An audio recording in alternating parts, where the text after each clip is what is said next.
All right, everybody, welcome back to another episode of the Higher Alignment Podcast. And when I tell you this episode has been a long time coming, I mean, it has been a long time coming. I'm going to be honest, I actually thought you were dodging coming on my podcast for a while there because I had sent a few messages and then I'd get like no response. But then I'd see you the next week. I'm like, okay. And I'm like, oh, she's just busy. And then like the last time when I asked you, I'm like, okay, are you ready? You're like, oh yeah, I'm ready. And I'm like, damn girl, why did you respond to my messages sooner? No, I feel like I'm a little I maybe I was dodging you. I can't lie. I don't know. No, I don't think I was. I think I'm just like doing 85 literal million things at a time. So I was like, yeah, like when your friends hang out and you're like, we should get together, and you're like, yeah. And no one actually really means they want to get together. They just say that. That's kind of why I think I'm like, oh, she's just saying that. She doesn't actually want me on our podcast. But yeah. Well, I'm happy you're here because I did genuinely want you on here. So everybody, please welcome my beautiful client, Shelby Harvey, to the podcast. Yay, you're here. Oh, and the reason I've wanted you on for so long is because you have an incredible story, which we're gonna get into. I know anyone who's listening to this is gonna feel seen, heard, and like inspired. But also, I would say you are probably my funniest client. No pressure. Like, no pressure. You are one of the best storytellers I have ever met. And I tell you this often. Oh my gosh. Don't stroke my ego, Minh-Thu, because I'll believe you. Yeah. Don't tell me. Oh, okay. Well, let's get into it, Shelby. Let's start off with let's just start with a little bit of your background before we kind of get into where we are currently, but like where you're located, what you do for work, how you got into it. Let's start there.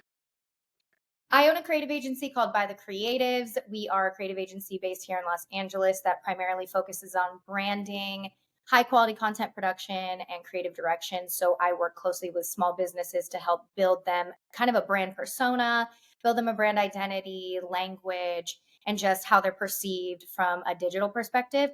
So I work primarily with beauty brands, aesthetics, plastics, etc. My background is actually in beauty and like lifestyle apparel. So I have experience in different industries, which has kind of helped shaped my ability to adapt to different businesses and be able to speak different languages. I feel like the only thing I'm not really like keen on is probably tech or anything like that. I'm not really in that space, but mostly beauty, aesthetics, plastics, lifestyle brands, athletic wear, etc., things like that. And maybe we can from there now knowing what you do, because obviously that's like a business that's hard to shut off because content creation is 24/7. Do you know what I mean? Like, and I could only imagine how much that was affecting your burnout and just the ability to like even tap out. I think that's hard with any business, but I could only imagine, especially with that one, because people are literally creating content 24/7. You know what I mean? And it's like being on your phone, just constantly being in those machines that often burn us out, social media, etc. So walk me and the audience through when we first started working together. What was life like from an internal perspective and an external? So like what did it look like as far as like what you're doing in your day to day, and how was that? How did you feel internally? Yeah. Well, I'll start with the fact that I've been doing social media as a career on the brand side of things since 2016 era. So the I almost feel like the burnout has been a long time building since then, almost like 10 years of burnout that's just like slowly compounded over time because it's been an always on job for the last almost 10 years. Even through COVID and everything, I was working for a company that made us come into the office. So there really was like there's really been no break ever since then for me. And most brands, if you're the only social media manager there or you're on the social team, you're working literally 7 days a week. So it's almost been like ingrained in my brain to work every single day. And basically, like, what is a boundary? I've never even known what a boundary was until I honestly feel like it was when I started my own agency and I really started to see how needing to constantly be available in order to like make things work was my new mindset. And because if you're not working, you're not making money. If you own a creative agency, essentially, it's not like I'm on a salary that pays me no matter what. Some things are project based. And so having to work to consistently bring in new clients puts you in this mindset of always needing to work and always bring in a dollar and always develop the business. So honestly, I feel like it was around the end of middle to end of last year when it clocked to me that I was burnt out. I think it was a long time coming up to that, but it didn't hit me like an epiphany until mid end of last year, 2024. And essentially, I had been brought in to build this really unique med spa in Orange County. And we built it from complete scratch with hardly any budget. And I was basically tasked with building its brand identity. I mean, like from complete scratch. We're talking brand colors, language, identity, website, socials, etc. All of the things, which takes a really long time. It's tedious, it's time consuming, and it's around the clock because you're trying to build this in a matter of months and then maintain it and grow it and scale it to what it is currently. And so I think that, along with a lot of other things that I was trying to do in my life, like develop my own agency and bring in other clientele, like really just sent me over the edge. And one day I was just scrolling on Instagram and I came across your video you were sitting in the car and it was like, if you're experiencing these things, you're probably burnt out. And I think I had already been kind of seeding that in my own brain that something is not right. Like something is not right with me. I was extremely cynical. I was like hyper negative. And I feel like for myself, I try to be extremely logical and realistic about things. So I will probably see more of the negative potential outcomes than the positive because I want to try to fix all of them and avoid any of those negative outcomes. So I will try to like see everything. And I think some people can perceive that as negativity sometimes, but this was like cynical, actual negativity. Like I hated everything, negative self-talk, gossiping, negative about other people, just like in an icky way. And I could tell that it wasn't me. And I sensed that. And obviously these thoughts would come across my head and I'd be like, who is that talking? Like, who is that talking in my head? Because it's not me. It's like not the Shelby that I know in deep in the depths of my brain. So when I saw that video, it was something like, if you're gossiping about people, if you're cynical, if you're this, if you're that, and I was like, oh my God, it was like 8 things. I was like, oh my God, that's me. And so I went to your website. I did the whole, like, I think it was like a personality quiz or something. It was some sort of quiz. And then I just booked a consultation and I was like, yep, let's let's get this show on the road because I need it. Especially after talking with you like the first time, our very first call felt like my first session. It wasn't really like it wasn't like, I mean, like, I feel like we got into it very quickly. We just dove right in. So it almost felt low key like a free session. But I was like, I just felt very inclined to just open up to you freely. And I feel like in that moment I knew, but then we did like the follow up call. And I was like, I think the only thing that had held me back right in the first call was like, is this girl gonna scam me or what? Like, she's just trying to take my money. I don't even know. Cause like, you know what I mean? I came up on your content on Instagram, like shit could have been not legit, you know? I was like, is this girl gonna scam me for real? Like, fuck, you know? That's And real. Honestly, I was like, fuck, shit can't get any worse. Scam me then. I don't know. Here's my money. Take it. And look it didn't turn out to be a scam, everybody. So there's that. I'm still here. I'm not some like weird AI chat bot that was just like an AI. What are the AI Well, personality and or something in like that? fact, you were so much not a scam that I re-signed with you 2 times over. And I'm like, been here with you for like a year. So it's like, Yeah.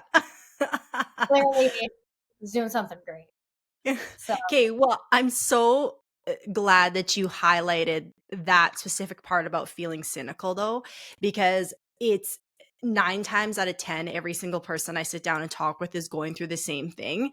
And then what's hard about that is you can feel you're like, why am I saying these things? Why am I reacting that way? And then the other side of it though is you judge yourself even more, and then that just like creates the negative cycle. It just becomes this like big ball of yarn that's like rolling down this hill so fast, and then you don't feel like yourself, you judge yourself, and then you start relating to people differently, right? You're like, am I a bad friend? Am I a bad daughter? Am I a bad coworker? And you just like question your entire identity, and it's really it's very isolating and feels very lonely when you're in that place, you know? yeah, that was, I mean, you nailed it on the head. That was literally me. I was like, I genuinely, and I remember this in our first couple of sessions, I genuinely thought I was a bad person. I genuinely believed, I had convinced myself so deeply that I was a bad person and that I didn't deserve to have the friends that I have, or, you know, enjoy anything, or not, or relax and not work so much. And like it just, it was a domino effect, and it started to affect so many things in my life. Like my sleep was terrible. My diet was, it was like hanging on by a thread, honestly. Like I think I was eating like frozen chicken nuggets for real, like every day. And my skin was terrible. My hair was like basically kind of like thinning at the end. I mean, honestly, like all facets of my life felt like they were falling apart. And I was like, the only thing that I felt like I could control was myself. And so I just was trying to do anything to see how I could fix myself. And I think sometimes, I think that this process in general has made me realize how sometimes it is you, and sometimes it's just not. Sometimes it is just not you, and that is a really hard pill to swallow when you are an A-type personality and you're a high performer, because you want to be able to control everything. And if I can control myself, I can control the outcome and I can control what's going on. But going through this process has made me realize, like, there was a lot of me that was fixable when it came to my burnout. And it's also cleared the skies of me thinking that everything is controllable by me, and some things are for me and some things are just not for me. If that makes any Okay, sense. so good. I'm glad you took it there, because this is so important, because so many people go through this, because it's like when you're in that dysregulated survival state, everything seems dark, right? Yeah. And so then like you're saying, there are some things that are okay actually in my control and that I can work on, and some things that just really aren't in alignment. But when you're in that state, because like you said, if you're type A, you're like problem solve, problem solve, problem solve. I can fix this, I can fix this. But then it's like so draining, because some things you can't fix and you're still there trying to spin your tires to fix it. Where it's like when you can get out of that burnout state, we can get back into a regulated state, and then you can really see the clear picture. It's Yeah. like, I don't even want to waste energy trying to fix that or figure that out, because it's really just not for me or even about me, Yeah. right? Can you maybe elaborate on like a way that has like kind of shown up for you, or like played itself out, like one way you're seeing that? I mean, oh my God, in more ways than one. I mean, honestly, a lot in my life has really, I think I've like, I've seen a lot of different parts of my life so much more clearly now than I did before. it's like my rose-colored glasses got taken off with how even like down to my friendships and working relationships and familial relationships are. I think I was trying to like force so many things to work just to realize that they yeah, just to realize that they kind of know, I guess either they no longer serve me or I'm okay with being like this isn't for me. And a lot of that I do think has to do with regulating my nervous system and being okay with that. I think before I was so afraid of like confrontation that I didn't want to fuck anything up or ruffle any feathers because I was like, I mean, I've come like a little bit of background is like, I've come from a place where I was in survival mode. There was so much scarcity. I didn't know what was going to happen next. I didn't have any safety net to fall back on, grew up with very little or almost given things just to be taken away. And so for me, regulating my nervous system and doing all of this work was, I guess, just taking back the control. And I don't know, you always say it, you always say like giving myself grace, like just giving myself more grace. And there's lots of, I mean, there's a million stories I could probably tell you about like how any of this has like showed up in my life. But I could go down, I mean, down to like, I've had my friends, I've told you this, like my friends text a friend texted me basically telling me that they're unfollowing me on Instagram and they're because I don't engage on any of their social content, they're unfollowing me on Instagram and but we'll still be friends IRL and blah blah blah, all this stuff. And at first I caught myself being like, you realize all of this personal stuff has been going on in my life, like sorry if I didn't see all your Instagram stories. And we kind of started to go back and forth. And I went back and forth with this person for only 3 text messages until it hit me, including the initial one I sent, until it hit me. And I was like, wait a minute. Do I actually give a fuck? Because no, I actually don't. Initially, right when it hit me, like right when I read the text message, I did get that little bit of like that gut feeling that if you're in like survival mode, anxiety, then it feels like your heart kind of falls out of your ass, whatever. I got that for a split second, and then like 2 text messages later, I found myself kind of trying to justify what was happening, and I was like, whoa, wait a minute. I don't even need to do any of this. I ended up not responding to the final message, blocked that person, and moved on with my life, and I never looked back. And it was like the easiest kind of like cutoff for me to it was kind of the easiest cutoff for me to do because I'd already done all of this work with you to try to like regulate my nervous system. And FYI, if y'all hear any beeping, car horns, sirens, I live in LA. This So is downtown LA, baby. This is what it is. oh, dance, baby. What's up? We just, we call it culture. We call it culture. Exactly. It's real. It's real. That's okay. Real life. I'm not a podcaster, all right?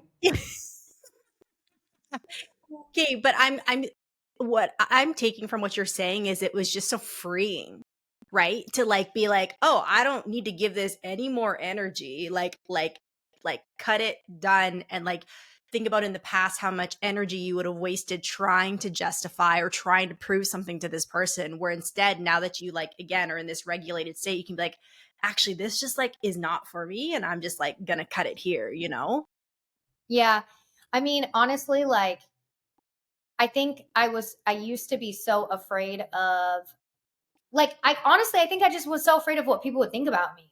And I wanted everybody to like me and I didn't want to ruffle feathers and I'm a people pleaser. Like I'm a Libra. One thing I really realized in the beginning of us working together is how much of a people pleaser I am. And even now it's like I've got clients hitting me up while we're filming this, and I'm like, it's rattling me a little bit because I'm trying to keep hold of that boundary. So the fact that I just turned off my phone is a big deal for me because I don't really ever turn off my phone. So that would not have happened a year ago, if you know what I mean. And I realized that, like, people pleasing has really gotten me nowhere but in a serious place of burnout, and having to prioritize myself is very hard to do. And if there's any advice I could give to anybody who is listening to this, prioritizing yourself is not easy. And when you're going through this, or even if you're not going through this and you're just listening to this and you don't even have sessions with Minh-Thu, it's like, it is not easy. And you really do have to give yourself grace. And you say this to me all the time. It's like, give yourself grace, give yourself grace. And I'm like, I don't even know how to give myself grace. How do you even do that? What does that even mean? And honestly, it's like, just simply walking outside for 5 minutes, or stepping away from your phone, and like the world, you always tell me this too. It's like the world is not going to go up in flames if you don't answer a text message for 30 minutes. And my world genuinely would go up in flames my entire career if I didn't answer a text for 5, 10, 15 minutes, an hour. Like, my ass is low key getting handed to me. And so coming out of that as like a mid 20s girl back then, and now being in my mid almost mid 30s, is like been the longest learning curve of my lifetime, I think. Then, fine, whatever, I was doing anything to get anywhere. I'll answer your text, I'll come in on a Sunday, I'll do whatever you need me to do. Now I'm just in a different stage of my life where that mindset has burnt me out. And so I think just unlearning a lot of all of these ways that you had to learn in order to succeed and get anywhere in your career have gotten me to this place now. But it's not sustainable by any means. So 100%. And like, honestly, I think high achievers are actually one of the most people pleasing groups. Like yeah. this is what I've realized now. And most people would probably think the other way because a lot of these people are business owners or executives. And so you see them having to make decisions and saying no. And like, and honestly, if anyone's ever met Shelby in person, no one would probably think you're a people pleaser, honestly, because you have a very strong, powerful demeanor. So no one would probably even guess that. And that's the majority of my clients. But underneath that all is this survival strategy and this pattern that you talked about that we have to unlearn, that is what I call the gift and curse of being a high performer. The gift is you're willing to do what most people won't to succeed. The curse of it is it's usually at the expense of your own well-being, right? Yep. So as you said, now you're in your 30s, and like, I always talk about people in their 20s and 30s because most of my clients come at about the same age as you plus, and it's like your 20s are about grinding it out. It is about like, I'll do whatever I need to do to prove myself, to make it happen. And you also have a lot more like gas in the tank in your 20s. Your body's more forgiving. You have more energy. You can stay up late and wake up early and do all these things. But then once you get into your 30s or 40s and you've proven yourself, it's like those external things aren't as motivating anymore. The accolades, the money, the cars, the whatever it is, it doesn't have that same level of like fulfillment. So then you get into your 30s using the exact same strategies you used in your 20s, but you're like, well, shit, I'm burnt out and this doesn't even feel good anymore. And so when you go back to saying like it is hard to prioritize yourself, it does feel hard purely for the fact that it goes against everything that you've been doing for the past 10, 15, 20 years. And now you have to train yourself to do something different, but it is a way more sustainable way, right? Yeah, totally. I actually had a friend tell me the other, like, we were on a shoot a couple, like maybe a month ago. And it's funny because now that my rose colored glasses have been taken off about like what it really takes, I guess, to succeed, which is basically pouring into your own cup so that you can pour into others, I was kind of giving him these tips and tricks or whatever about how I am, and how in order to grow his business, he needs to also put himself first so that he can, just reclaim himself and be able to pour into his business, etc., and have the energy to do it. Like we're still young, but we're not like 20s young. It's a different ball game. Your 20s and your 30s. Like they're close. They may be like neighbors, but they're not on the same street. They're like neighboring neighborhoods. You know what I mean? And I literally told him how I'm a people pleaser. I can't even remember the conversation exactly because this part alone just stuck with me. About I had said I'm a people pleaser. I completely understand this. Like, you're just trying to get the job done and you want to do it well, and you'll do whatever it takes to do it well because your name is on it. And he was like, "You're a people pleaser? I would have never guessed you're a people pleaser." And I was like, Minh-Thu just said that in our last session. That's crazy. Because it's true, like you just said, people don't think that, or don't initially think that about me, or it doesn't seem like I'm that way. And obviously about certain things I'm not that way, like about certain, you know, about my friends, if I have to stand 10 toes down about my friends, like I could be a little bit confrontational.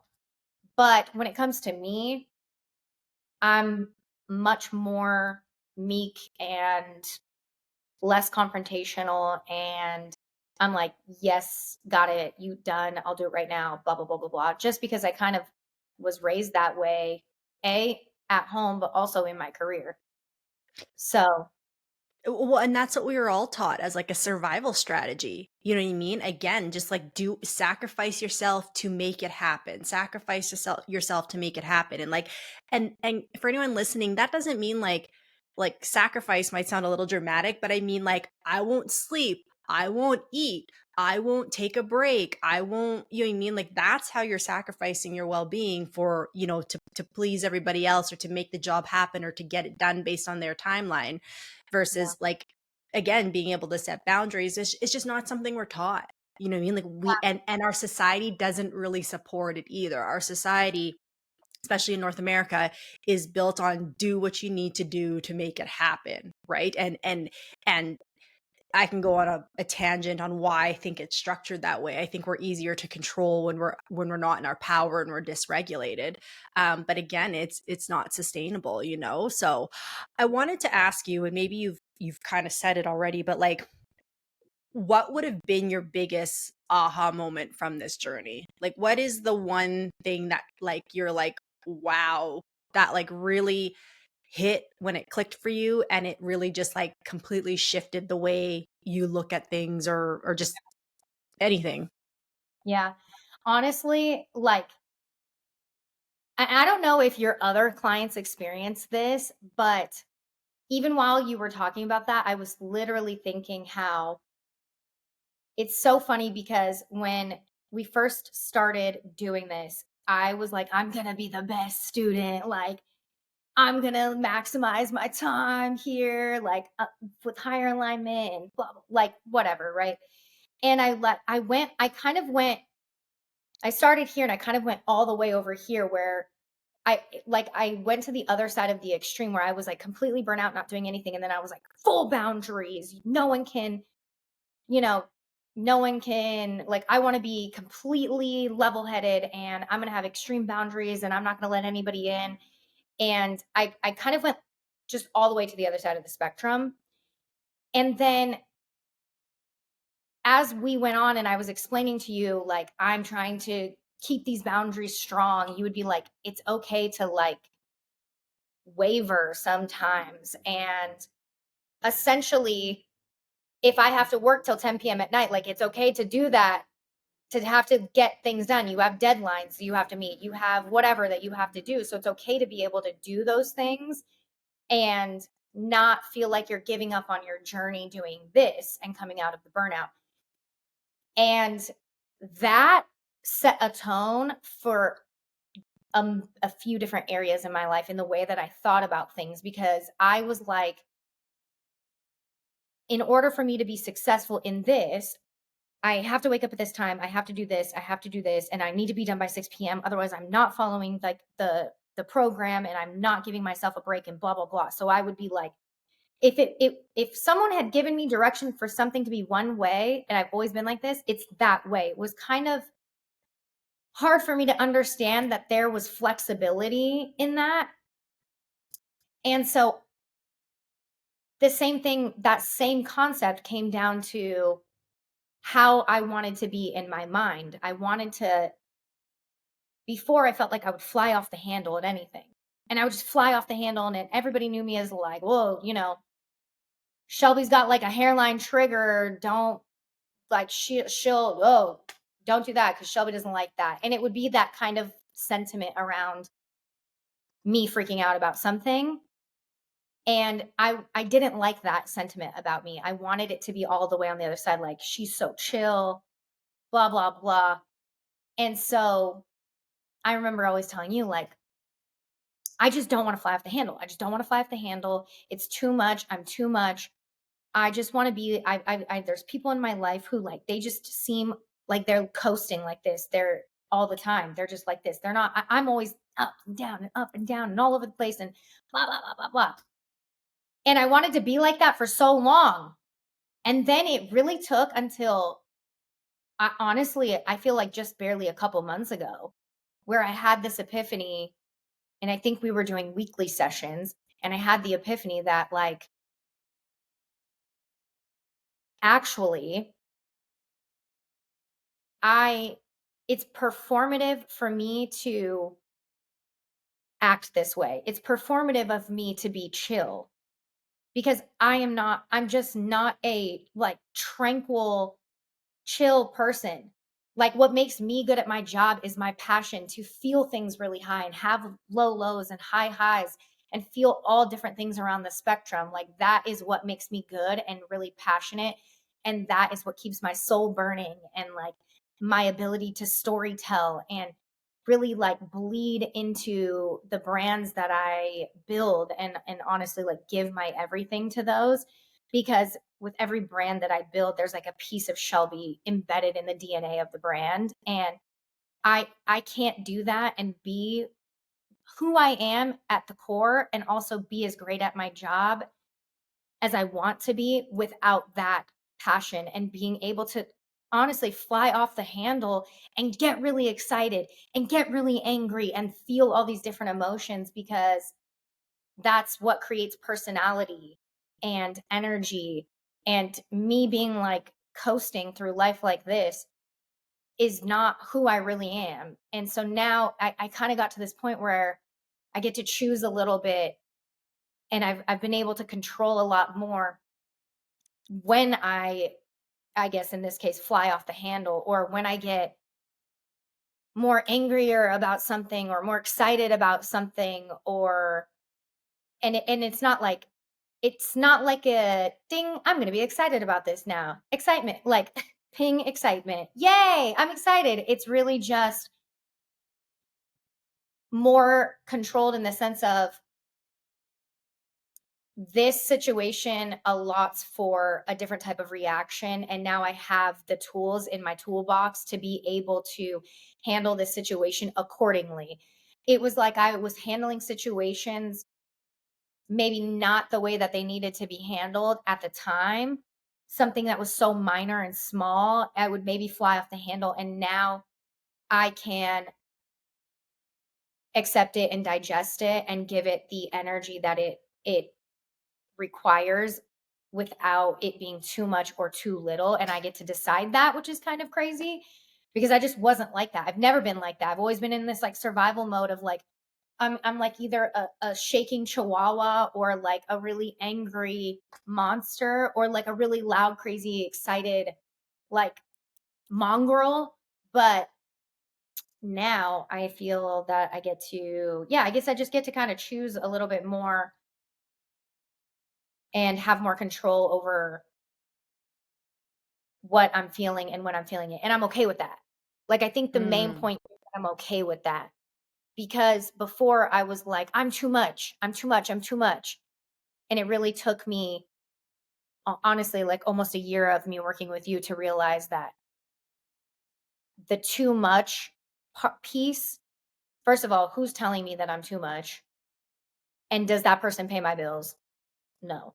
Second of all, that too much makes me the creative that I am. Like, I am a creative at heart, and I need to have that in order to do my job really well. Like, if you think about painters and artists and comedians, these people have range of emotion so that they can experience life differently and, verbalize things differently and just send the message the way that the message needs to be sent, if you will. Hmm. So good. And I'm glad you brought that up because that to me is one of like the highlight parts of your journey as well too. And okay, so the first part of that is this is like when someone's really burnt out, the number one thing you crave is peace, right? So we equate peace with like just being calm and steady all the time. That's what we think, right? So when you've been on the other side of the spectrum for so long and you've just been like melting because you're just so run down, you're like, I just want peace. I just want to be calm. I just want to be relaxed. And that's kind of like your only reference point. So to what you said, it's like, so you took it and ran with it. I'm going to be peaceful. I'm going to be calm. I'm going to go to the other end of the spectrum. But I'm sure we've talked about this. A regulated nervous system doesn't mean you're always calm. A regulated nervous system is a flexible nervous system, which means it can ride the ups and downs of life. That doesn't mean you're sedated and have no response to anything. It means that you can have the highs and the lows, but the most important thing is you can come back to baseline, right? Yep. I can spike up with excitement or anger, but I can also come back down to baseline in a very reasonable amount of time. And I can drop low and be sad or whatever the case is. When your nervous system is regulated, that down and up time becomes a lot shorter. So you can always find your way back to baseline. When you're burnt out, you get amped up and angry and then you get stuck there. That's Right. the problem, right? And then it runs and runs and runs and wastes so much energy. Yeah. And what you've done so beautifully and because it is true, like your personality is incredible and it's because you have this range of emotions and the key is acceptance, right? Yeah. Like you just learn through this journey and by regulating your nervous system and even understanding that most of the time your reactions are not even about the situations, just maybe you're a little dysregulated or maybe you had a little Yeah. bit less sleep that day, or it's like it's not even that serious, right? But you being able to be like, hey, I actually don't need to change my reactions. I actually don't need to sound a certain way or articulate it. I remember you were at a point where like, I think I need to like get like a speech coach or like a communication coach, or like, remember we Yeah. talked about that? And you're like, maybe I need to. And I was like, I don't think that's it, Shelby. Like, I really don't. I think you communicate with all your fucks and shits and bullshits very clearly and very well. Yeah. Right? Truly believed that. I truly believed that I didn't communicate well and that I could not articulate my thoughts. And I really believed I was good at articulate. I used to believe, like, up until basically that point that I was telling you, that I was able to articulate my thoughts really well and I was a great writer, and copywriting is a part of my job, and so I was able to write copy very well. And it like got to a point where I was like, I'm I think I think I need to do speech classes and things like that because I can't articulate or communicate very well at all. And you were like, what the hell are you talking about? Like, what are you Yeah. Like, literally on? I literally sit and talk with you every single week, and I have no problem understanding what you're trying to communicate, right? But here's the thing. What it comes back to is acceptance, self-acceptance. And another form of self-acceptance is self-love. People have a hard time with the self-love concept, because it's become such like a buzzword, like, and like what is really self-love? There's so many like misconstrued like ideologies out there of like what self-love is, like it's spas and bubble baths or like buying yourself all these nice things. But what real self-love is just self-acceptance. It's more sirens, that's okay. It'll be fine. Self-acceptance meaning I accept myself for who I am. That doesn't mean like gonna let myself get away with bad behavior or I can just do whatever the fuck I want all the time. I can still be accountable to being a good human being and growing, but I accept myself for who I am because this is what makes me special. This is what makes me unique. This is what gives me the gift. Do you know what I mean? And it's been so incredible to see you turn that corner. Because you're one of the most unique people I've ever met, truly. And it's just really cool to now see you be able to see that for yourself, you know? Yeah. Yeah, it was honestly a very I definitely turned a corner with that. And it was a very freeing moment, I think, for me because that's the whole sentiment of my whole life for myself has always been I'm too much. I'm too much. I talk too much. I would always get the report cards that says Shelby talks too much, blah blah blah. And people, all my friends would be like, "You're too loud. Stop. You're too loud. I'm too this. I'm too that." And I think I believed that for so long up until the point of that literal epiphany that I had, where I was like, "But that just makes me who I am. Like I can't not be that." And I've tried. I tried to be the cool, nonchalant girl. And even in dating, like, I don't really care about anything. Like, text me, don't text me. I don't want to hang, like, I don't really, you don't have to hang out with me or whatever. And like, and up until, and I haven't dated in so long that like I haven't even tested out this new theory of me, this new concept of myself being okay with being a lot or not an, or just all over the place, like all over the spectrum, being high highs, low lows. I haven't even tested that concept while dating yet. So I realized that being that way and being nonchalant, like I was just telling my friend this the other day. Like, I can't stand a nonchalant bitch. Like, chalant. Chalant a little bit. Like, do something. I can't stand it. Like, give a fuck. Give a fuck about something. Like, honestly. I was even telling my friend the other day because she was like, I don't care. I just don't care about anything. I don't care about I don't care. I can't care. I don't care about this about my job, and I just can't care. And that was my response for a long time when it would come to things about work. I don't care. I don't care. I can't care. I don't care. I don't care. I don't care. I don't care. And I would tell myself, I don't care. I don't care. I don't care. And I'm sure a lot of people do that. And then when I realized for me that caring is what makes me creative, caring is cool, caring is what makes me good at my job.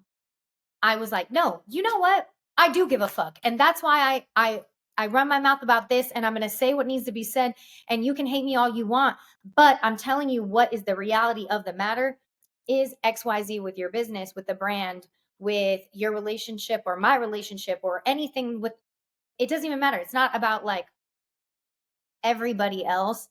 It's just about caring is not as uncool as people I think have been led to believe it is. Caring makes you good at your job. That's what, if you look at all A type people and high performers, they really care. They really give a fuck. That's why they're so good at their job. And that people who don't care are still sitting at an entry level position or a mid level position. They're not rising to the top. They're not in the rooms with the people they maybe think they should be in the rooms with because they don't care enough. So it really took me a long time to understand that like, whoa, wait a minute. I had like a whole reframe. It was a whole reframe with, I mean, down to a lot of different things when it came to me being like, wait, I want to feel the high highs and the low lows. I want to care. I need to care. I can't stop caring because once I stop caring, then my career is going to go down into the slumps and who knows where I might end up. So that was a really big mindset shift for me, honestly. Well, and you know what I think that the not caring is a band-aid for. It's a band-aid for, or it's a way of numbing and avoiding the fact that you don't actually like what's going on, right? Yeah. Like the times when we pretend we don't care, it's like when we are dating the guy who's not communicative and like doesn't give you the time of day, and you're like, oh, I don't care, but it's like, well, I actually don't like the way you're treating me, but I'm just going to say I don't care to pretend that it's not bothering me. Right. Or, same thing with the job. I don't care about my job. Well, I'm actually unhappy there, but I don't know what to do about it, so I'm just going to say I don't care to avoid these uncomfortable feelings I have about not liking my job, right? Right. And the truth is like, you need to give a fuck. You need to care, because that's how the universe sends you what's for you. That's how the universe sends you what's in alignment, is by you saying yes or no. Because if I know this is what I want, this is what I care about, and I'm authentically me, right? That yes, no, and this is exactly who I'm willing to work with, who I'm willing to date, who I want to date, who I want to work with.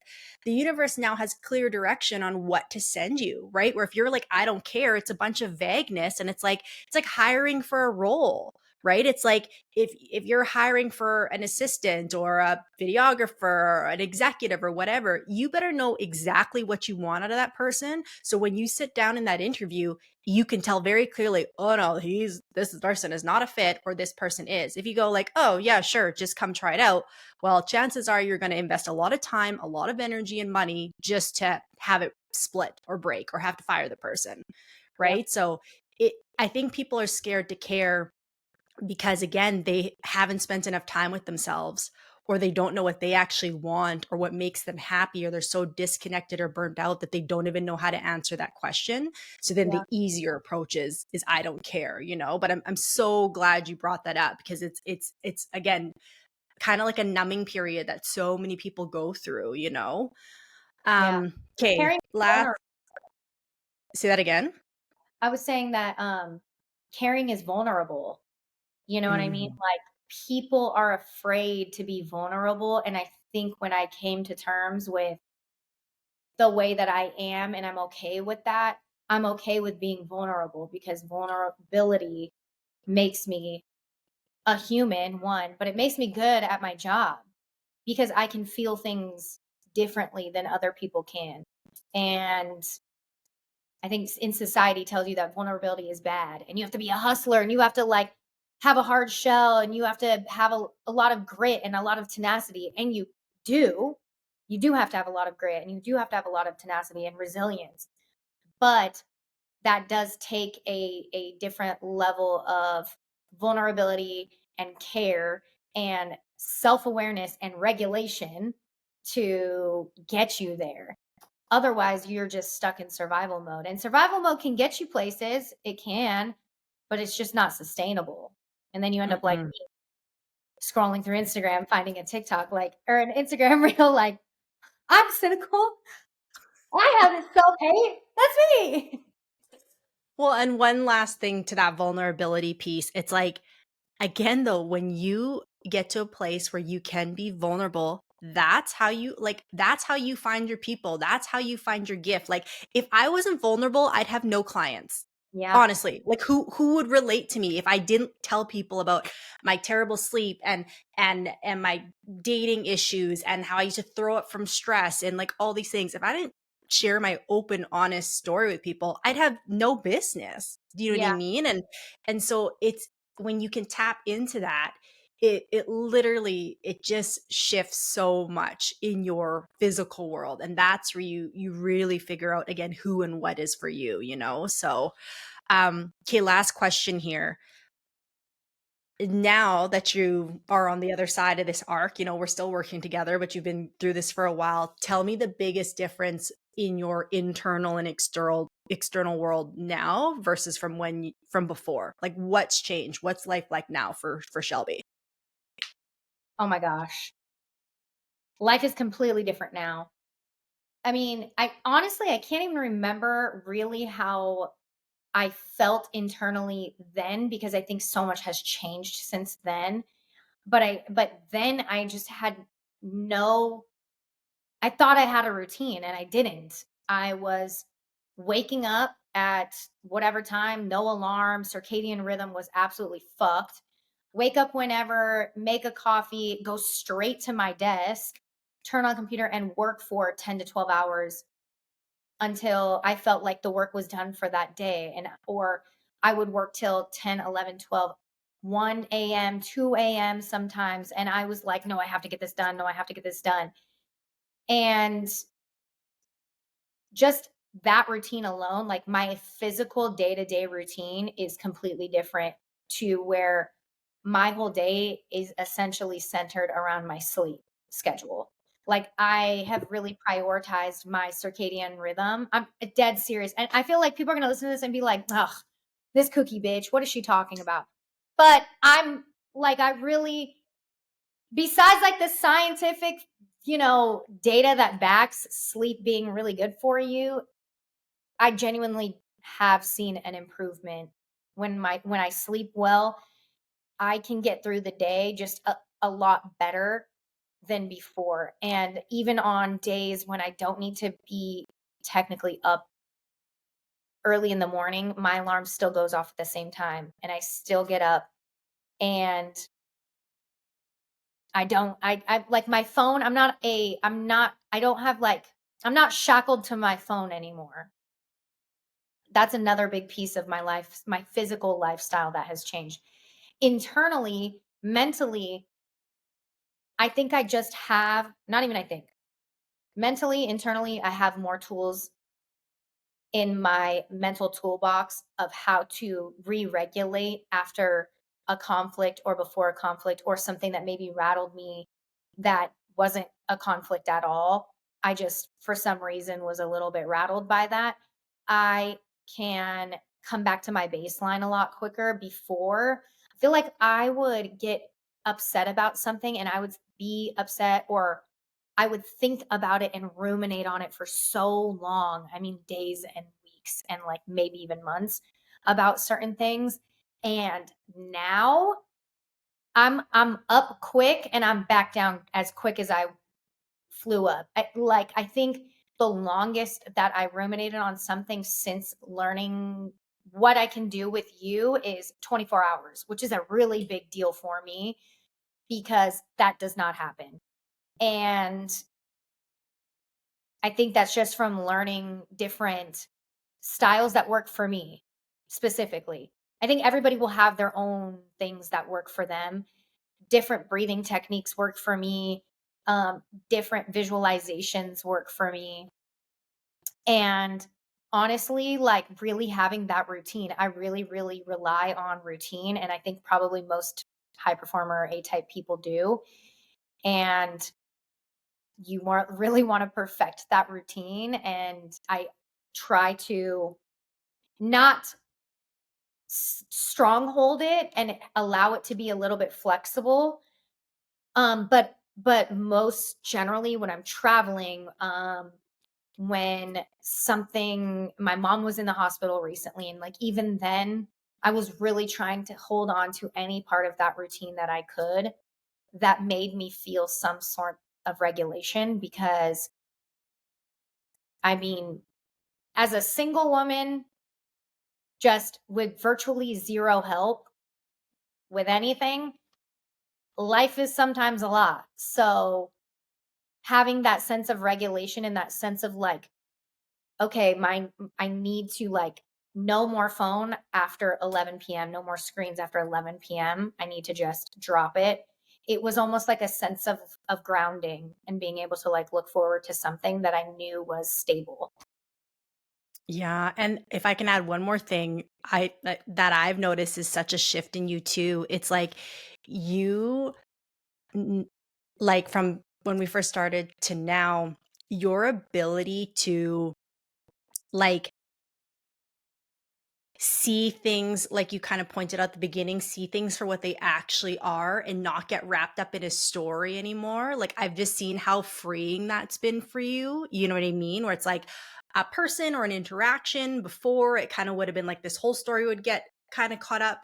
And now you just see things so much clearer. And I can just see again, like 24 hours max, if that, if it lives in your head, and then after that it's gone and it's on to the next. And yeah, I've just you've done that so incredibly well. Yeah, I definitely, oh my gosh, the overthinking it was so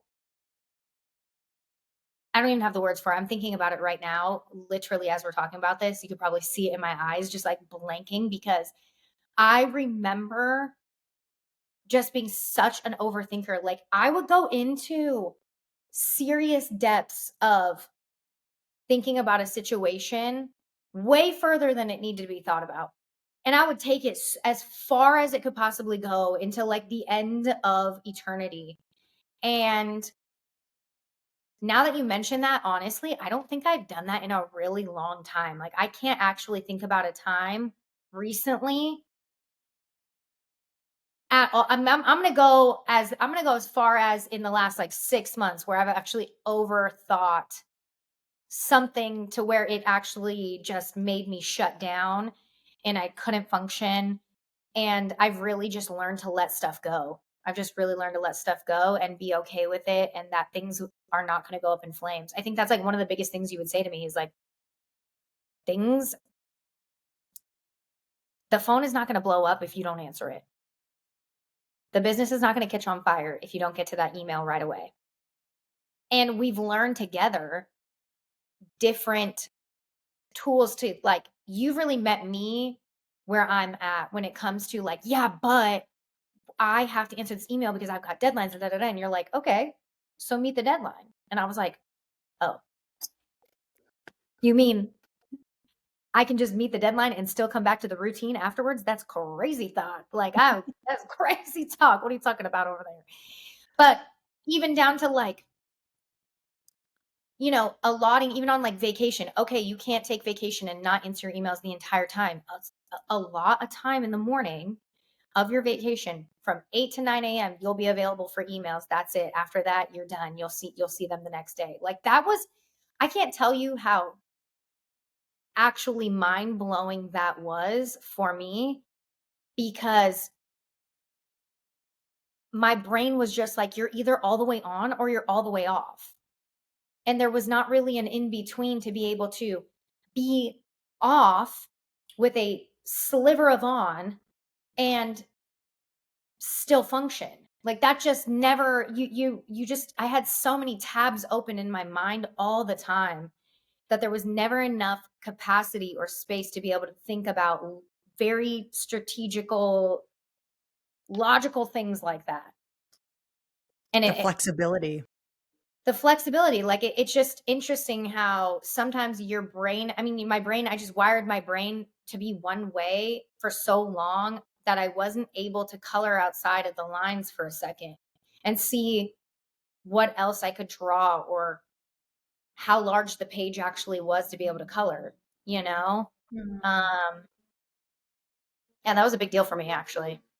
Yeah. Well, and I was gonna say the other thing too is like you actually were taking weekends off and going to the beach and like actually back to living your life again. You know what I mean? And that might not sound like a big deal, but it is when you've been working 7 days a week for the past almost 10 years. You know what I mean? So just being able to see you come alive again in that aspect was like a big win for me. Yeah, and I still do, and I'm still very much like the weekends. On the weekends, like I don't even have my email notifications on at all anymore. At Wow. all. Not just the weekends, at all. Like that Mm, is probably going to blow some people's minds because people are going to be like, I mean, it forces you to check your inbox frequently. right. Um, but you control when you check it versus being bombarded with the notification and immediately like going into your inbox. I think like it allowed me to control a little bit more of my boundary. I think something that you told me specifically that made me really understand boundaries more too, because I would set these boundaries, right? Like I'm done working at 6 o'clock. And if anybody messages me at 7 o'clock, like that's so rude. Why would anybody message me at 7 o'clock? Like, are you kidding me?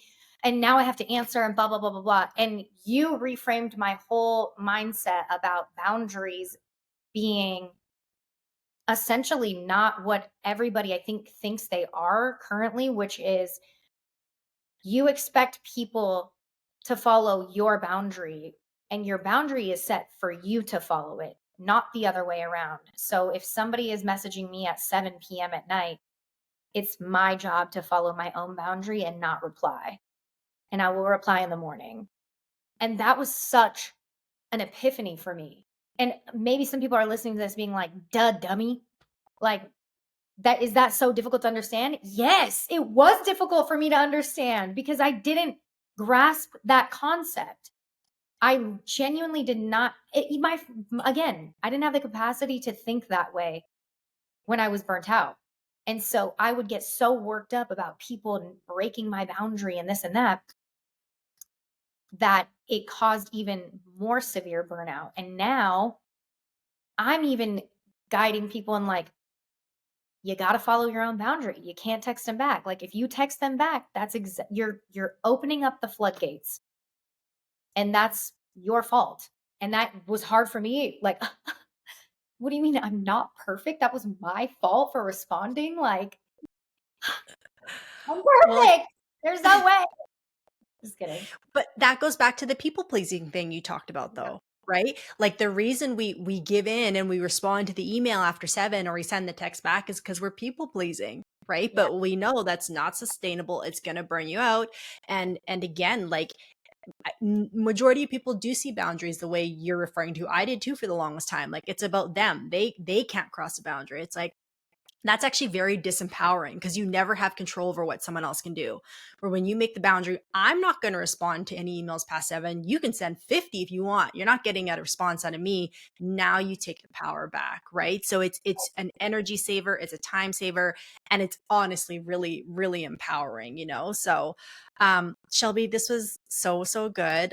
Last quick question. If anyone's thinking about potentially working with me or wanting to heal their burnout, what would be your recommendation or advice to them? What are you waiting for? Honestly, like genuinely, I refer people to you all the time. I talk about you all the time, actually. Like, I don't know if I'm a fan or a stan or just a client, but this, I was just talking about this literally this morning to a random man on the street because I don't even know what we were talking about, but I was like, yeah, my career coach slash life coach slash burnout coach slash like fucking digital diary said blah, blah, blah, blah. But I think if you're thinking about doing something like this and you were at a place where I was at, what else do you have to lose? If this is something that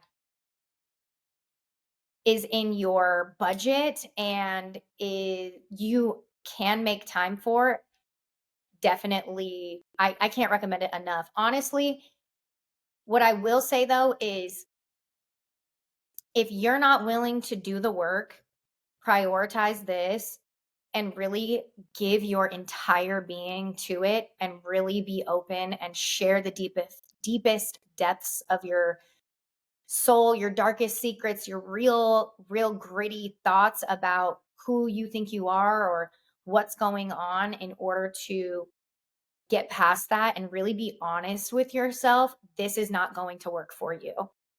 And if you try to perfect this system and lie to yourself about it and lie to yourself about what you're really feeling, this will not work for you. So for me, I had nothing left to lose. I had already tried a million other things to make myself feel better. And this was essentially a last resort for me to get out of the mindset that I was in. And, it was kind of a roll of the dice for me because I really didn't know if you were going to scam me or not. And you didn't. So that's the good news.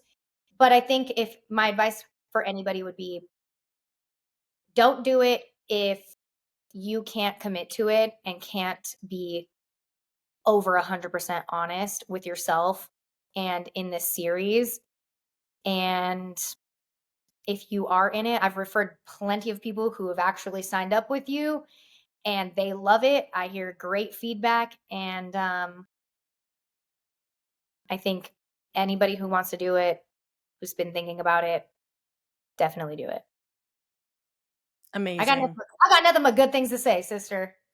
No, and thank you. I appreciate it. Like I again, always appreciate your authenticity. You always make me laugh. Even when we're talking about some dark shit, you always make me laugh. And you just again, you have such an incredible light and energy about you. I'm glad people get to experience some of that now listening to this. So last thing, I've said last thing a few times, where can people find you? Can you work with people who aren't in the LA area? Like you can do things Yeah, remotely or okay, yeah, so how yeah. do people find your business?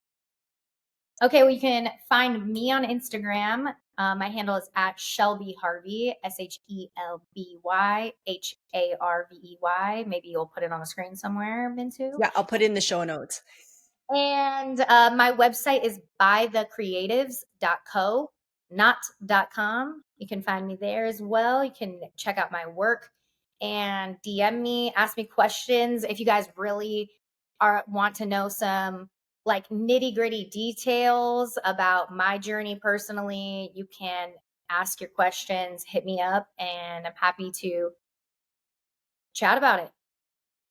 I'm like a really Amazing. open book. I feel like I'm an open book ever since I started doing this. Now I'm like, anyone can, oh, I've always said anyone can ask me anything, but you just have to ask. Like, am I just going to start blurting out my business to everybody? Probably not.